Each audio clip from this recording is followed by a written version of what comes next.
저희 정치라고 하는 이야기는 굉장히 민감한 주제예요. 교회에서 사실 잘 이야기하지 않습니다. 왜냐하면 개인의 성향이 다 다르고 또 교회에서 이런 정치 얘기를 하는 것이 일종의 정치 운동이 될 수 있기 때문에 이것은 굉장히 교회에서 꺼려하는 주제예요. 근데 하나님께서 저희 쪽에는 문화를 정복하라에 이어서 정치를 정복하라, 이 말씀을 이 세대 가운데 나누기를 원하시는 거예요. 그럼 정치가 뭐죠? 정치가 뭡니까? 저희는 딱 정치하면 일단 부정부패, 원룩진그, 권력 요게 원룩진그 막 그런 이미지를 딱 떠올리잖아요. 근데 원래 정치의 의미가 뭐죠? 바를 정해 다스릴지, 바르게 다스려서 모두가 행복한, 모두의 복지와 번영과 복리를 위한 그 일을 행하는 것이, 그 섬기는 것이 바로 정치입니다. 근데 안타깝게도 이 정치가 정치되지 못한 일들이 너무나 많고, 우리가 살고 있는 이 나라도, 이 세대도 뭐 그런 경우를 우리가 많이 보게 돼요. 근데 하나님께서 이 정치를 정복하라고 하는 그런 말씀을 주시면서 우리에게 조명하여 주신 인물이 누구냐면 다윗입니다. 이 다윗에 대해서 오늘 함께 나누게 될 텐데, 일단 다윗과 그 다음에 사울, 이 두 사람을 비교하면서 무엇이 어떻게 하는 우리 아이들이, 사실은 사람은 세 가지 존재예요. 문화적인 존재고, 정치적인 존재고, 경제적인 존재예요. 근데 이 부분에서 하나님께서 말씀 안에서 회복되기를 원하시는 거예요. 특별히 하나님께서 이런 다윗 같은 인물, 산돌 안에서 이 다윗 같은 인물들을 일으켜주시기를 소망합니다. 뭐 정치계로도 나갈 수도 있겠고요. 근데 정치계, 이 정치라고, 성경에서 말하는 정치라고 하는 건 단지 막 국회의원이 되고 대통령이 되고 이것만을 의미하는 건 아닙니다. 사람들과의 관계 속에서 이 다윗이라고 하는 사람은 하나님으로부터도 인정받았고, 사람들로부터도 사랑받고 존경받고 인정받는 그런 사람이었는데, 그것이 바로 이제 회복된 정치적인 존재의 모습이에요. 어떻게 다윗은 그런 사람이 되었을까? 굉장히 길이 기억되는 사람이 되었잖아요. 다윗이라고 하는 사람. 단지 이 다윗 세대 때뿐만 아니라 다윗 세대 때도 놀라워요. 사실은 전 국민이 자발적으로 와서 우리의 왕이 되어달라고 하는 경우가 별로 없습니다. 저희도 이렇게 선거해보면 반으로 쪼개지거나 몇십, 20%, 30% 나뉘어지잖아요. 근데 다윗은요, 전 국민의 거의 전적인 동의 아래 왕이 돼요. 그래서 그의 세대에도 그가 인정을 받았지만, 그 이후에도 역사 속에서 계속 다윗이 아주 길이 기억이 되죠. 사람들에게 정말 최고의 왕이었어, 그 사람은 정말 멋진 사람이었어, 그 사람은 정말 우리의 최고의 리더십이었어, 이렇게 기억되는 사람이에요. 그리고 다윗 시대는 정말 엄청난 여러 가지 회복된 요인들이 있는데, 그 중에 하나는 경제적으로도 이 사람이 굉장한 번영이 이 나라에 임합니다.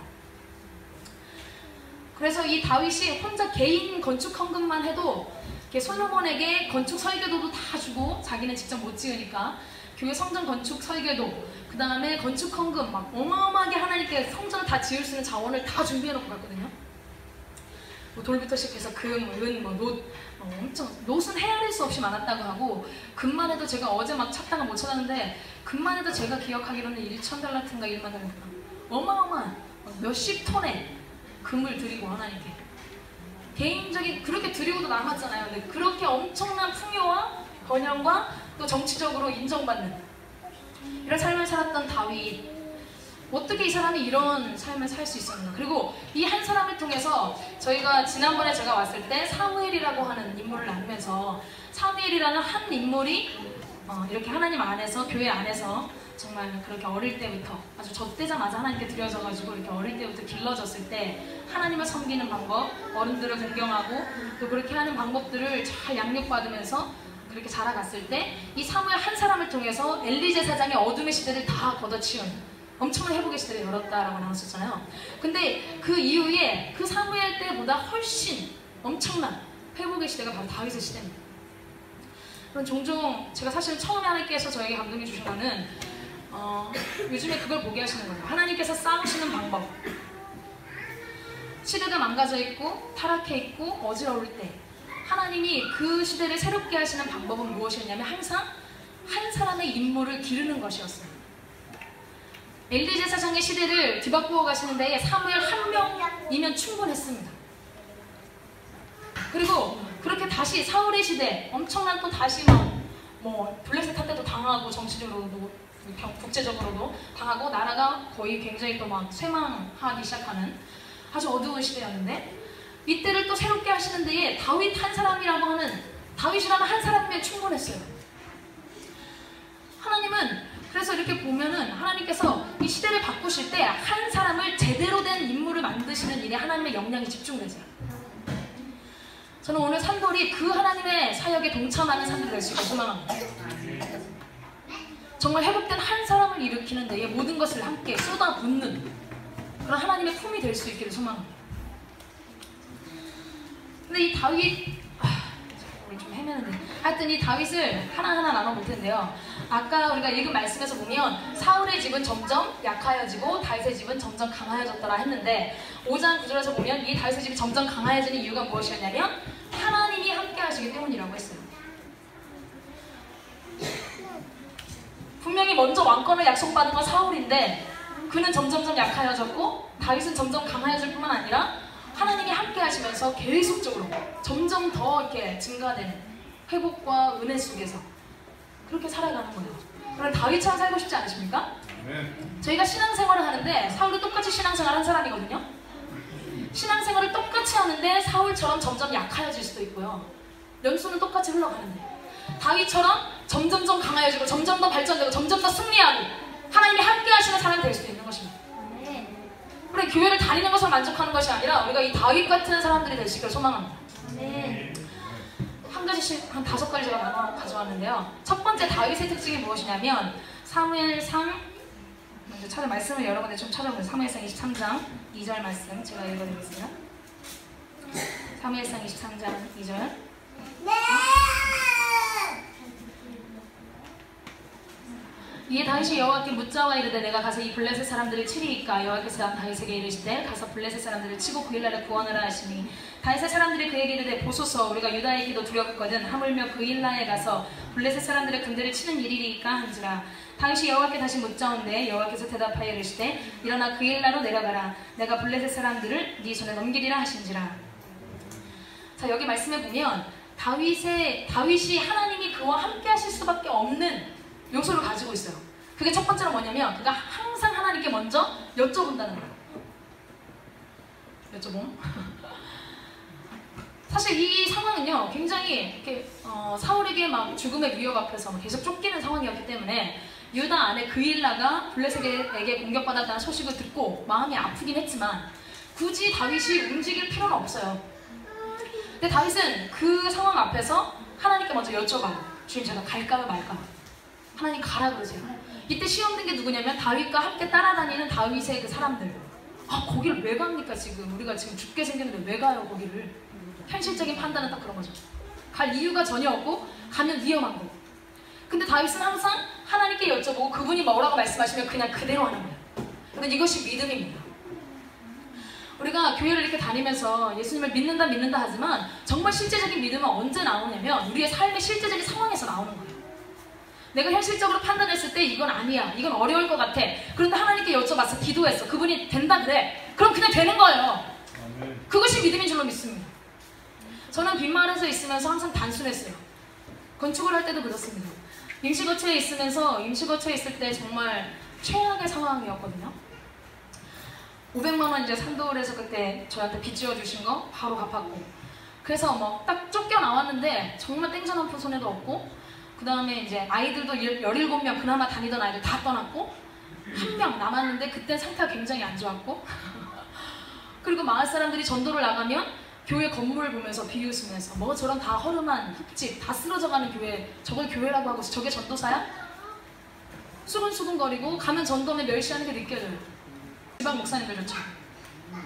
근데 그런 최악의 상황 속에서 하나님께서 어느 날 계속 고민하면서 울면서 매일같이 주님 구하고, 그럼에도 불구하고 주님, 제가 여기서 주님 때문에 왔는데 주님만 저와 함께 하시면 됩니다. 그 고백 매일같이 올려드렸고, 주님 다른 건 성도도 없고 건물도 없고 다 없어도 괜찮아요. 근데 주님 없으면 저는 못 살아요. 주님만 저와 함께 하시면 됩니다. 항상 그 고백 올려드렸고, 그때 주님이 저한테 주셨던 약속이 진짜 아무것도 없는데, 아무것도 보이지 않는데 건축을 하게 될 거야. 그러면 아이들도 돌아오고 영혼들이 돌아오게 될 거라는 약속을 주시는 거예요. 저는 그냥 아멘. 추호의 의심도 하잖아요. 아멘 하고 그렇게 되는 방향 쪽으로 무조건 반응. 뭔가 누군가가 이제 그때 이상하게 3개의 세미나를 하나님이 연결시키셨는데 정말 처음 본, 일면식도 없던 분이, 처음 만난 분이 갑자기 저한테 어느 세미나를 가라고 그렇게 저를 막 진짜 뭐라고 하지? 네? 광고를 하시고 막 하여튼 엄청 푸시하신 거예요. 그래서 아니 나를 잘 알지도 못하는 분이 왜 저렇게 그 세미나를 가라 그러실까.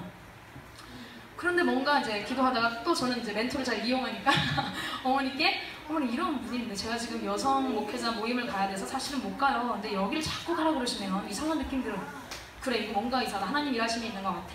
거길 가라.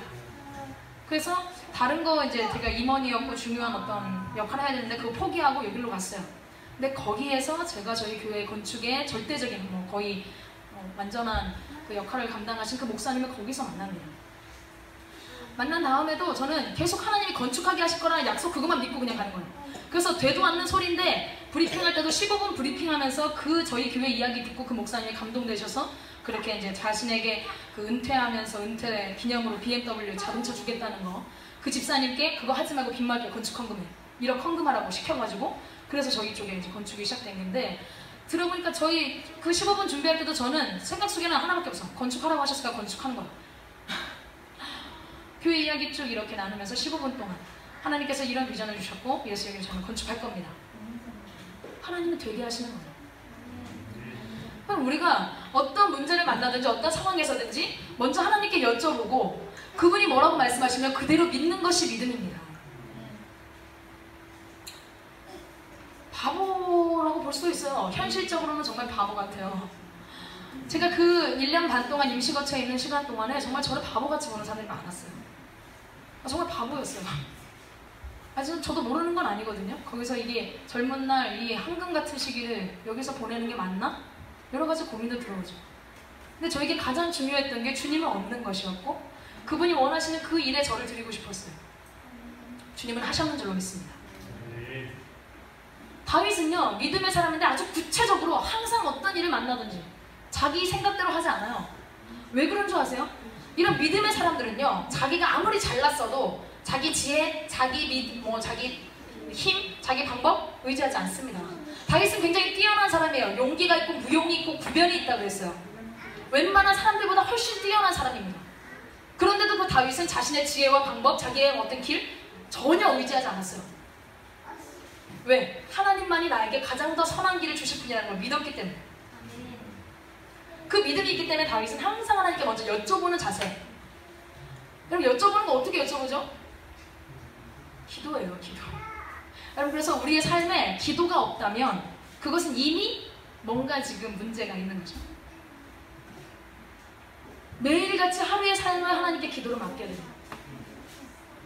어떤 일을 하든지 그 먼저 하나님께 그 하나님의 생각과 그분의 관점을 여쭙는 이 여쭤보는 신앙, 하나님께 주권 드린 자들만이 할 수 있는 일이에요.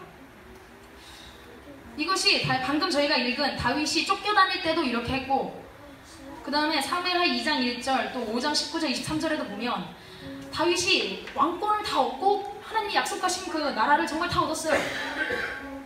모든 걸 다 가졌어요. 그런데도 그 사람은 그때에도 여전히 항상 어떤 전투를 앞에 두거나 혹은 자기가 왕권을 얻기 위해서 어디로 올라가야 할 때 항상 하나님께 뭘 하냐면 이걸 해요. 기도합니다. 하나님께 여쭤봐요. 우리는 산돌에 이 정말 기도가 뜨겁게 회복되기를 소망합니다. 하나님의 뜻을 순종하고 싶은데 순종해야 백전백승 승리가 나타나는데 하나님 뜻을 알아야 순종할 거 아니에요. 어떻게 알죠? 하나님의 뜻을 알려면 기도밖에 없어요. 기도 없이 하나님의 뜻을 알 수 없습니다. 말씀에 다 쓰여져 있고 다 멘토들이 계속 얘기를 해줘도요 내가 기도하지 않으면 그분의 뜻 깨닫지 못해요. 잡지 못합니다. 근데 그 기도라는 게 그냥 앉아가지고 막 많은 시간 이렇게 하는 그게 중요한 게 아니고요. 하나님께 여쭤보는 자세. 그분이 더 잘하신다. 그분이 나에게 가장 최고의 길을 알고 계십니다. 주님 알려주세요. 그 뜻대로 제가 움직여지길 원합니다. 주권을 드리는 기도가 중요해요. 그냥 오랜 시간 앉아서 기도하는 게 중요한 게 아닙니다. 이런 사람들에게 하나님은 말씀하시거든요. 다윗에게 하나님이 그때그때 계속 말씀하세요. 그대로 따라갔고 그대로 따라간 결과는 사무엘하 8장 6절에 보면 본문이 많아서 바빠서 제가 그냥 읽을게요. 8장 6절에 보면 다윗이 다메섹 아람의 수비대를 두며 아람 사람이 다윗의 종이 되어 조공을 바치니라. 다윗이 어디로 가든지 여호와께서 이기게 하시니라. 그리고 또 13절에서 14절 다윗이 소금골짜기에서 에돔 사람 18,000명을 쳐 죽이고 돌아 명성을 떨치니라. 다윗이 에돔의 수비대를 두되 온 에돔의 수비대를 두니 에돔 사람이 다 다윗의 종이 되니라. 다윗이 어디로 가든지 여호와께서 이기게 하셨더라. 할렐루야. 여러분 이거는요 되게 간단한 것 같지만 이거는 엄청난 신앙의 비결이 들어있습니다. 우리가 하나님께 여쭤보기 시작하기만 해도 그냥 어디로 가든지 이기게 하시더라. 질병을 이기게 하시더라. 문제를 이기게 하시더라. 이 지역을 붙잡고 있는 이 제주 지역을 붙잡고 있는 악한 죄악의 권사들을 이기게 하시더라. 이런 승리가 실제적인 승리가 나타나는 건 여기에서 시작되는 거예요. 기도. 하나님께 여쭤보는 기도. 굉장히 중요합니다. 주권 드린 사람들은 반드시 이거 그 사람들에게 살아있어요. 기도하지 않고는 못 견뎌요. 자기 힘으로 자기 지혜로 가는 거는 위험하다는 걸 알기 때문에 저는 항상 제가 그때도 말씀드렸죠. 수요일 예배 때도 말씀드렸는데 초기에 개척주에 그 어설플 때 항상 저를 어떤 모습을 보여주시냐면 자가용 운전을 제가 해요. 근데 과격하게 운전해요. 항상 위험해요. 막 사건 사고도 계속 터집니다.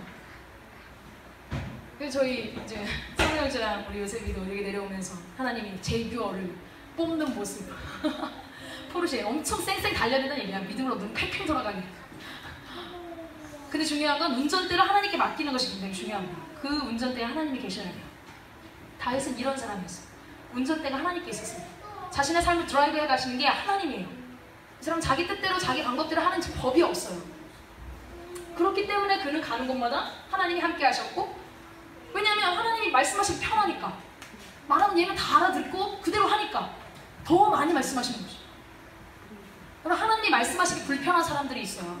저도 이렇게 저희는 집중적으로 영성훈련 하다 보니까 공동체 생활하니까 더 경험이 막 쌓이더라고요. 근데 이렇게 있다 보면 영적으로 정말 상태가 안 좋은 사람들한테는 분명히 지금 그 자기가 고민하고 있는 문제를 해결해 나가기 위해서 어떤 길로 가야 될지를 분명히 보이는데 멘토들은 보이는데도 말하기가 되게 미안하고 뭐 좀 어려워요. 이거 말했다가 제가 완전 난리 나겠다 이런 불편해요. 근데 정말 영적으로 막 건강한 이런 사람들한테는 아니 말도 안 되는 걸로 가지고서 막 혼내고 이렇게 해도 괜찮을 거란 거 알아요. 신뢰하니까 편하게 막 말하는 거예요. 하나님께서 우리에게 편하게 말씀하실 수 있는 사람들이 될 수 있기를 소망합니다. 저는 항상 그렇게 될 수 있기를 소망했는데 정말 편하게 말씀하시더라고요. 항상 저희 상태 안 좋다는 거를 뭐 저희 공동체 식구들한테도 뭐 가감없이 말씀하시고 너무 감사해요.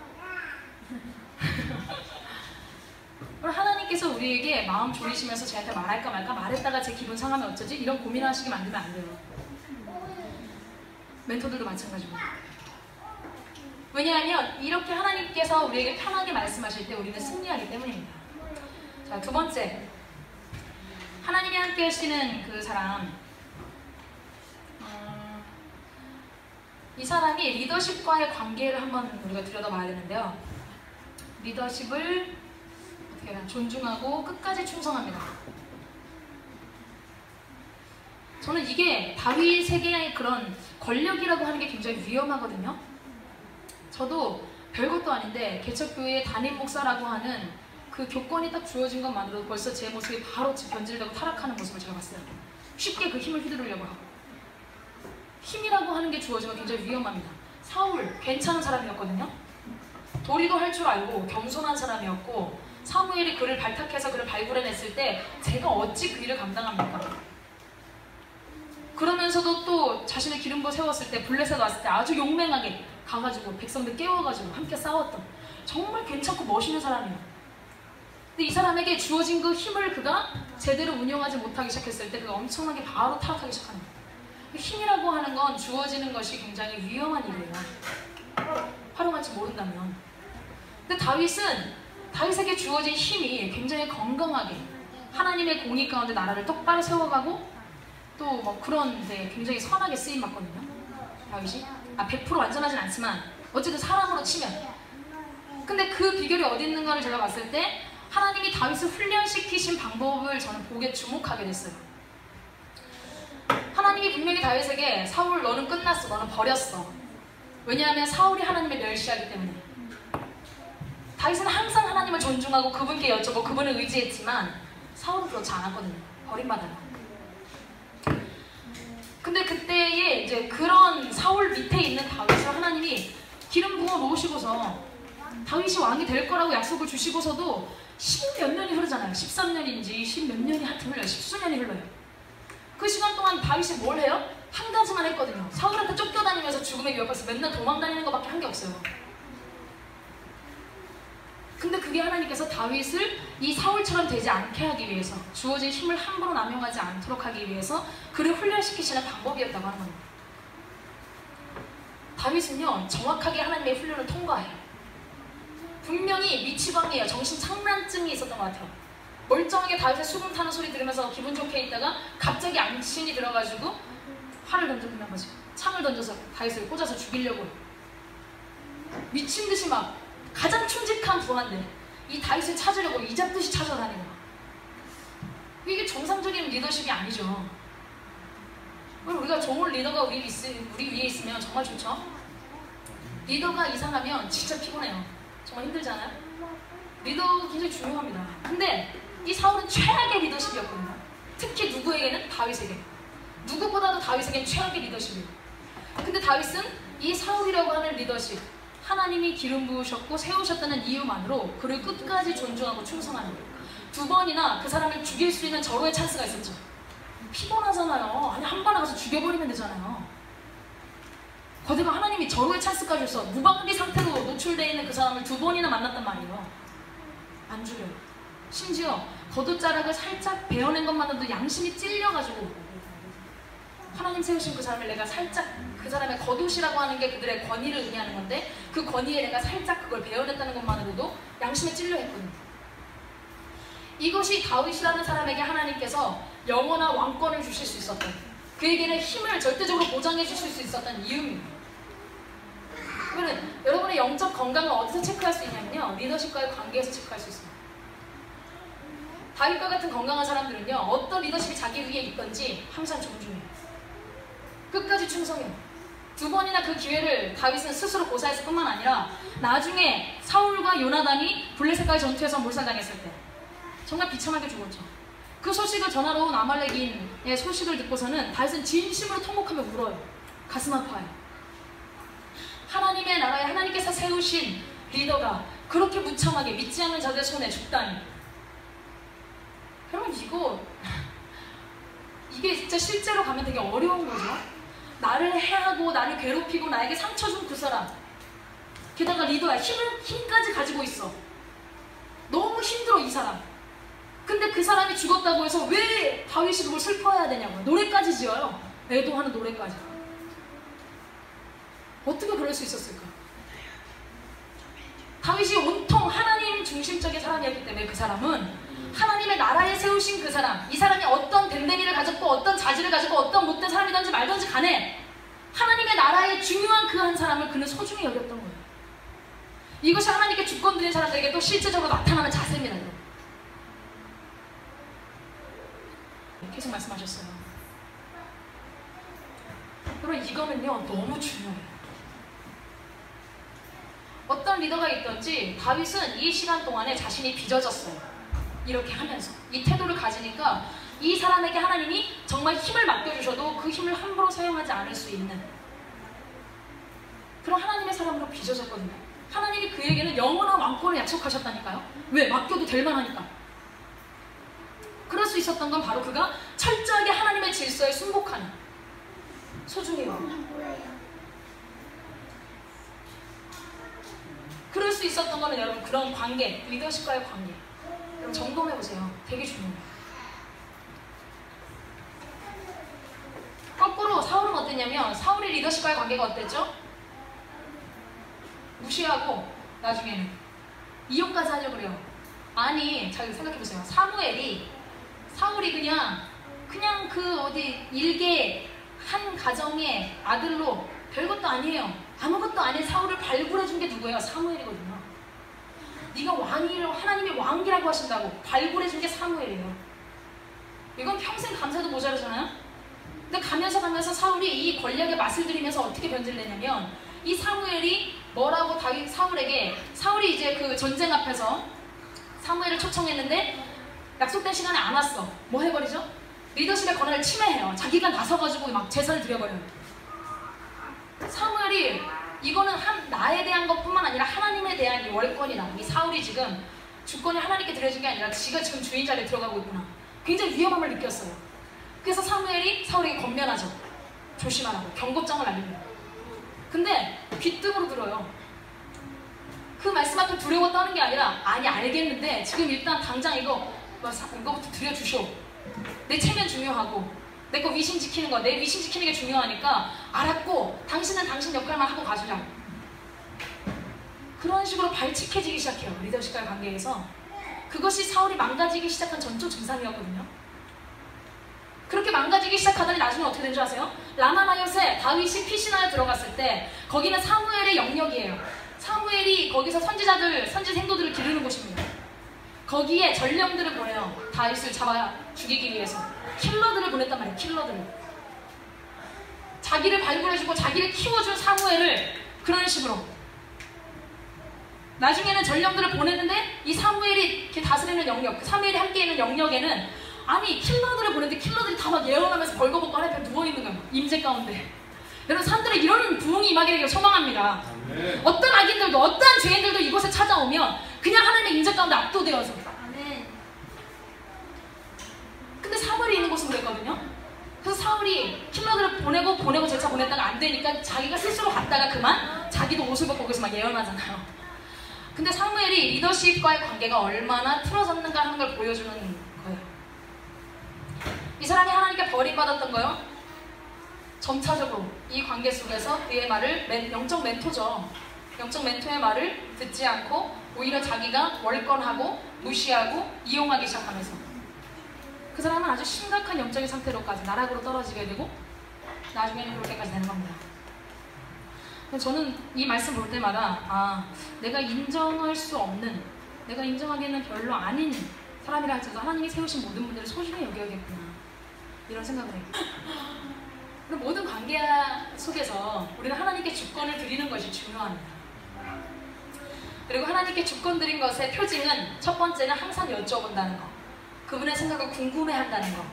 두 번째는 영적 리더십과의 관계에서 항상 내 자신에게 주신 그 위치에 만족하고 감사하고 충성한다는 것. 사울은 나대다가 버림받았어요.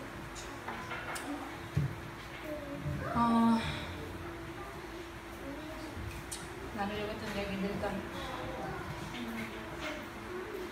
그리고 이거는 이런 의미도 있어요.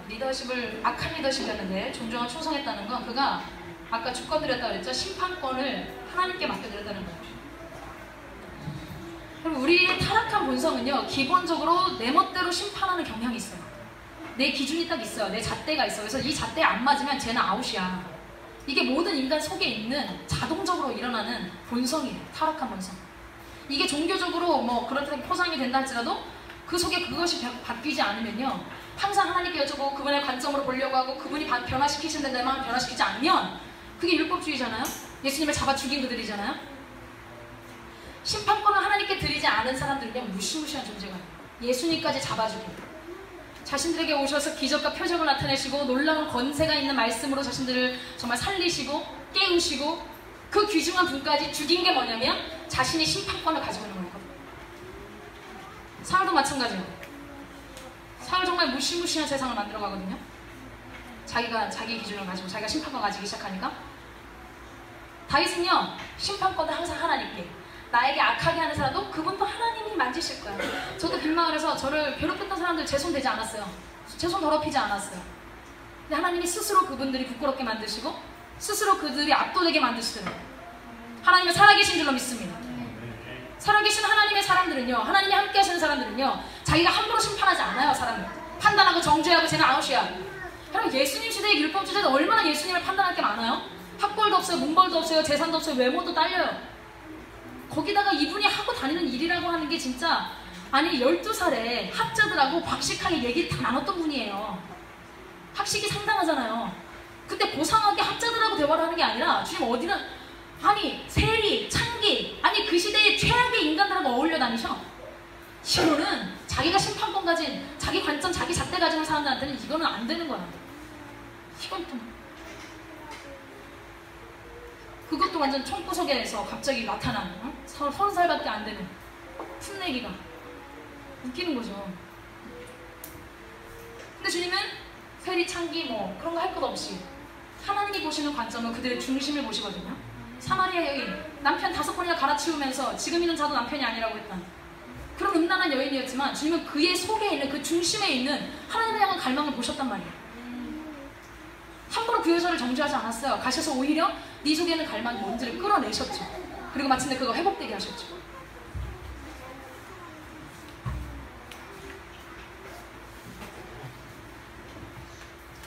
우리가 함부로 누군가를 판단하지 않기를 원합니다. 심판권을 철저하게 하나님께 드리고 심지어 나에게 고통을 주고 상처 주는 사람까지도 하나님께 맡겨드릴 수 있는 것. 그리고 무엇보다 리더십과의 건강한 관계. 이것이 다윗을 하나님께서 그 최고의 왕이 되게 하기 위해서 훈련시키셨던 방법이라고 하는 겁니다.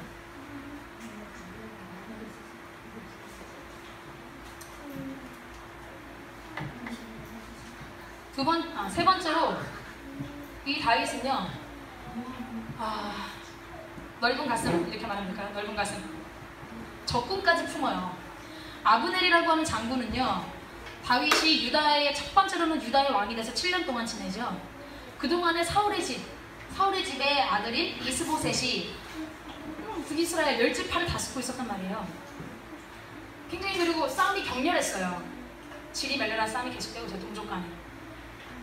근데 이 이스보셋은 그냥 허수아비고 진짜 실세를 잡고 있는 게 누구냐? 아브넬이거든요. 아브넬이라는 장군이었어요.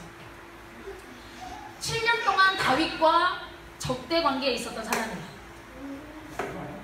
근데 이 아브넬이 하여튼 이 이스보셋하고 서로 이렇게 막 맘상하는 일이 있어가지고 삐져가지고 다윗한테 오죠. 내가 모든 나라를 당신에게 돌리기를 원한다고 와서 얘기를 해요. 여러분, 이때에 요즘에 저희 나라 이렇게 정치권을 보면 정말 이 다윗 같은 가슴이 없구나 이게 보이는데, 적군이었어요. 적장이었어요. 근데 그 사람이 굽혀서 들어오니까 큰 인물은 큰 인물이거든. 받아들이는 거예요. 7년 동안 대적이었는데 과거는 깨끗이 잊어버려. 이제 앞으로 서로 발전적인 미래를 그려보자. 여러분, 이렇게 넉넉한 가슴이 있어야 될 줄로 믿습니다. 하나님이 함께 하시는 사람들은요, 이런 넉넉한 가슴이 있어야죠. 내 뜻에 안 맞고 뭐 나 조금 상처 주고 나를 좀 힘들게 하고 그러면 너는 아웃. 그게 사울이었어요, 여러분. 안타깝게도 현대의 성도들이 너무나 이렇게 막 파편화된 이 생활 속에 있다 보니까 정말 개인주의화되고, 그래서 이런 모습들 다 잃어버리고 너무 이런 사울의 모습들을 많이 가지고 있는 거 봐요. 저는 제 안에서도 이 사울을 많이 봐요. 여러분, 사울은 어떻게 하죠? 가장 충성된 부하 다윗이에요. 가장 충성돼요. 자기 나라가 자기 지금 쫓겨다니고 있는데도 블레셋 군대가 자기 나라 쳐들어왔다고 그 일나라 가가지고 구원하는 사람이에요. 이 사울이 만약에 다윗을 품었다면 어땠을까? 정말 달라졌을 거예요. 사울은 다윗을 품지를 못합니다. 아주 좁은 그의 속은. 그래 품기는커녕 사람들이 사울은 천천히요, 다윗은 만만이다. 그 환호하는 소리에 그만 그렇게 시기 질투에 사로잡혀가지고 미치광이가 되어가는 거예요. 아니, 그래서 이 진짜 엄청난 손실이죠. 가장 큰 인물, 자기가 가장 충성된 부하인 다윗을 잃어버릴 뿐만 아니라 그 한 사람을 쫓아다니는데 모든 군사력, 군력을 막 낭비하면서요. 아주 그냥 살벌한 세상을 만들죠. 살벌한 세상. 다윗은요, 자기에게 찾아오는 사람들 넓은 가슴으로 품었어요. 사실은 400명이 아둘람굴에 다윗이 있을 때, 이제 막 사울이 죽이려고 하는 걸 깨닫고 도망갔을 때, 아둘람굴에 있을 때 400명이 찾아왔는데 다 어떤 애들이냐면 이 사울 시대에 찌질이들. 원통한 자, 빚진 자, 또 뭐죠? 억울한 자. 가진 거 아무것도 없고 이건 뭐 얘네들 감당할 수 없는 애들이에요. 근데 자기도 지금 쫓겨다니면서 힘든 상황인데 사울은 다 품어요. 그래, 너도 와라, 너도 와라. 그래, 함께 한국에서 꿈꿔보자.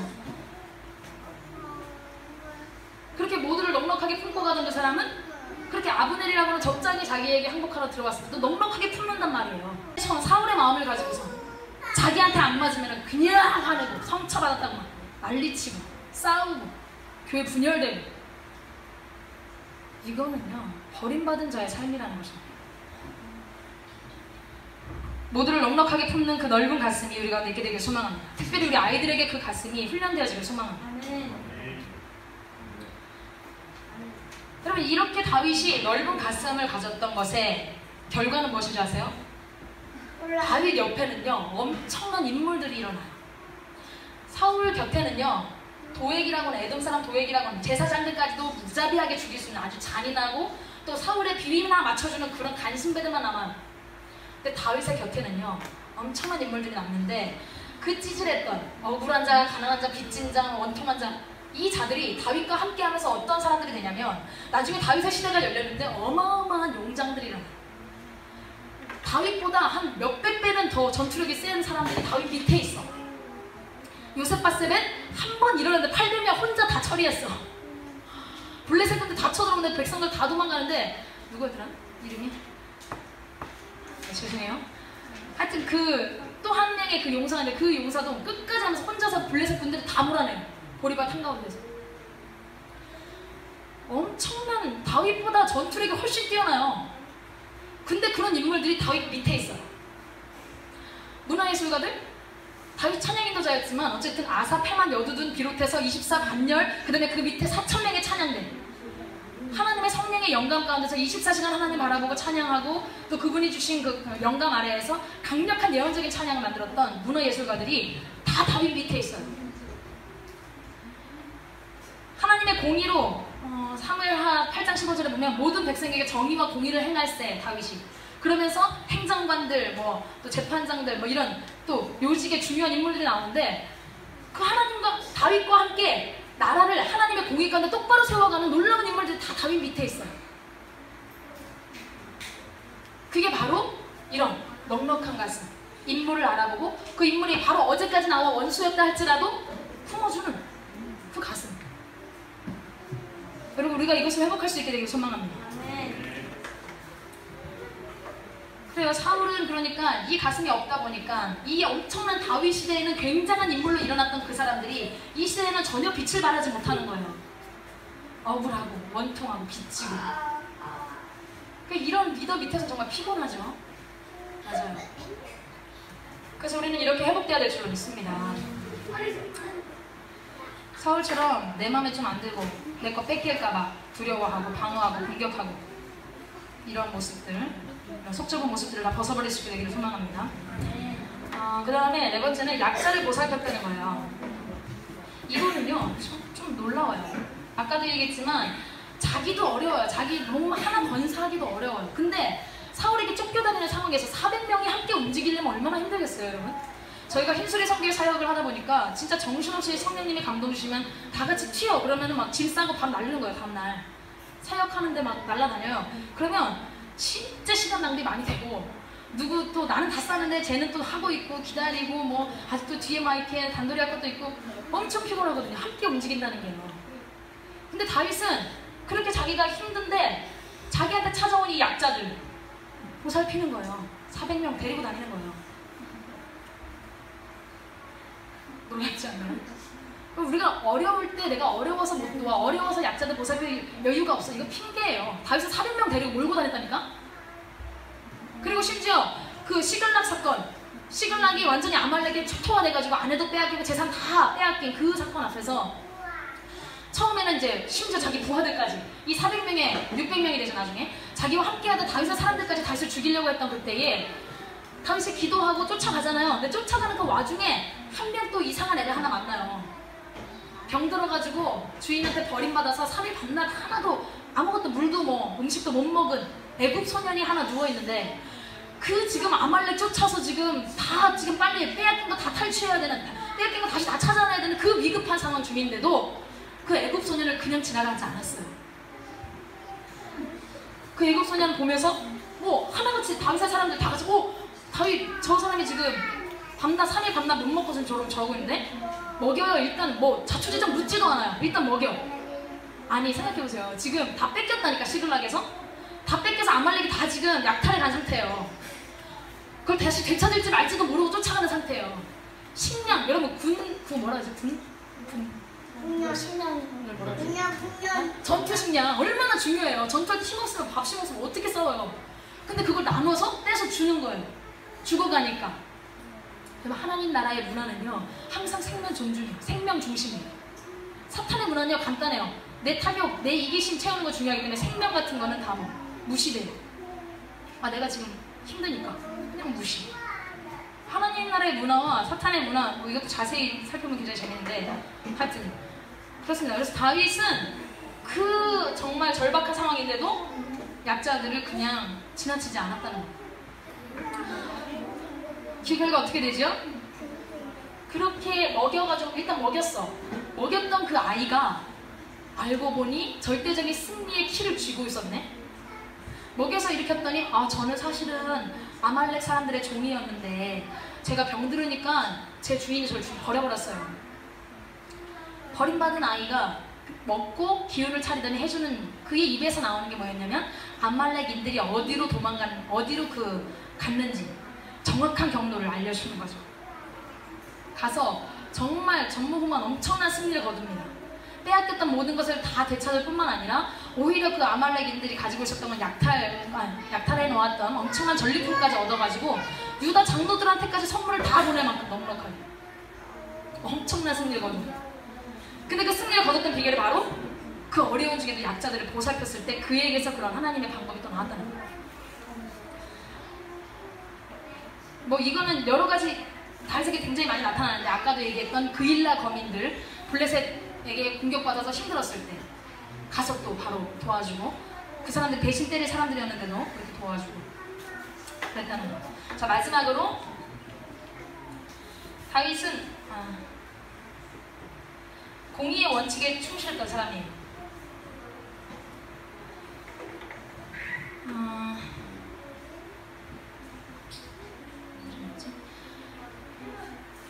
이 사람이 사울과 이렇게 구별되는 이유, 하나님이 그와 함께 하셨던 이유,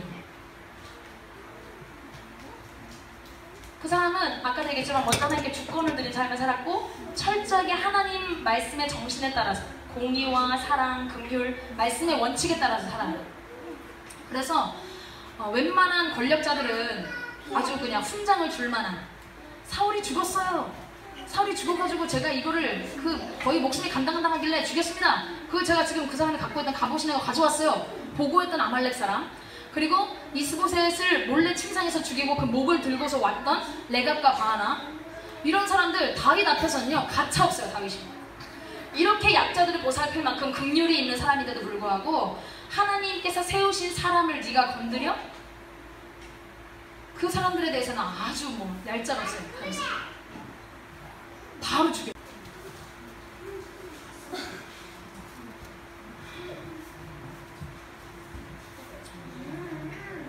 그래서 아까 다윗은 이렇게 훈련받았고, 이렇게 훈련받을 뿐만 아니라 자신뿐만 아니라 자기에게 맡겨진 나라까지도 하나님의 그 공의의 원칙에 하나하나 세워가는, 긍휼이 많은 사람이었지만 하나님의 원칙에서 어긋난 것들에 대해서는 아주 단호하게 대처하는 이런 사람이었다라는 겁니다.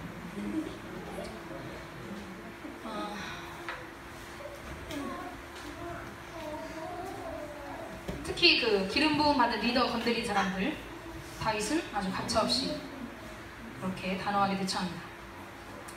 자, 여기까지가 이 다윗이 하나님이 그와 함께 하시면서 점점 강성하여졌던, 사울의 집은 점점 약하여졌던 이유, 이 사람은 주권을 들이지 못했어요. 자기 것을 빼앗길까봐 점점 긍긍합니다. 그리고 자기에게 주신 사랑조차 품을 수 있는 가슴이 없었어요. 다 여기 사실은 주권 들이지 못한 것에서 다 따라오는 것들이거든요. 하나님께 주권 들이지 못하면 모든 인간은, 사울만 그런 게 아니에요. 모든 인간은 자기중심적이고 자기의 그 좁은 그 틀 안에서 움직여요. 저기서 생각하고 거기서 감정을 느끼고. 주권 들이지 않은 사람들은 다 그렇게 저절로 망가져 가요.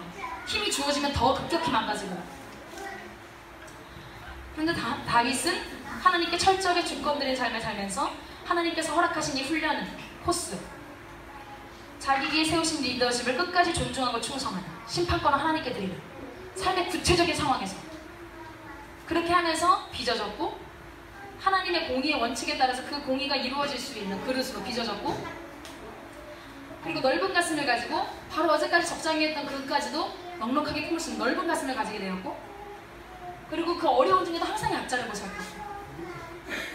그러면서도 하나님의 공의의 원칙을 분명하게 세워요. 이 사람, 그 사람을 통해서 하나님은 이 한 사람을 통해서 엄청난 인물들을 일으키시고 그의 그늘 밑에서, 그리고 모든 백성으로부터 존경받고 사랑받는, 길이길이 기억되는 놀라운 리더로 그를 세우셨는 줄 믿습니다. 오늘 산돌 가운데 이러한 인물들로 우리 아이들이 자라가게 되길 소망합니다. 부모님들하고도 의논을 해봐야겠지만 이 일에 저희가 모든 것을 다 걸었으면 좋겠어요.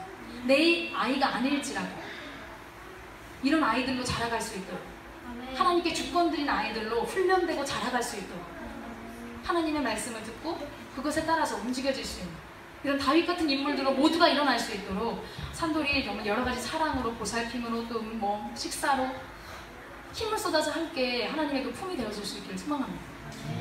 하나님이 불과 얼마 되지 않아서 새로운 시대를 여실 줄로 믿습니다. 함께 기도하시겠습니다.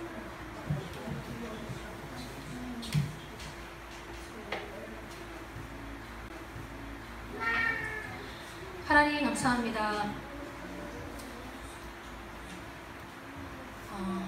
저희의 타락한 본성은 정말 사울처럼 하나님을 의지하기보다는 나의 뜻과 나의 생각대로 갈 때가 많고, 또 나의 체면을 지키기 위해, 나의 위신을 지키기 위하여 오히려 세우신 리더십을 침해하고 또 그렇게 무시하고 이용하는 데까지 각오는 합니다.